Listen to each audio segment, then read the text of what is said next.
به گفته محمدی سمیع، سرطبیب بیمارستان ناحیه 5، 8 نفر از زخمیان تا به حال در شعبه احیا هستند. از جمله بدن 3 نفر از زخمیان از 70 تا 80% سوخته است. طبابت این گونه بیماران می تواند ماه‌ها طول کشد. در واکنش به این حادثه، متخصصان از دوشنبه و باختر برای کمک فرا خوانده شدند.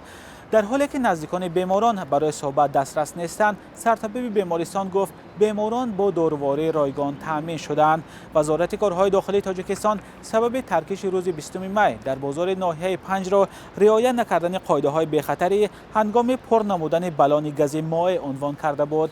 مسئولان کمیته حالت‌های فوق‌العاده گفتند بلان گاز مائع کهنه بود و از معیار بیشتر با آن گاز پر کردند.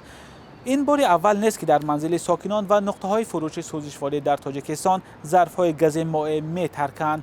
مقامات ساکنان را برای رعایت نکردن قاعده‌های بی‌خطری گناهکار می‌کنند، اما منتقدان مقامات را برای نظارت جدی نبردن در این سمت تنقید می‌نمایند. مولا رجب یوسفی، امیر ایسایف، آزادی، دوشنبه.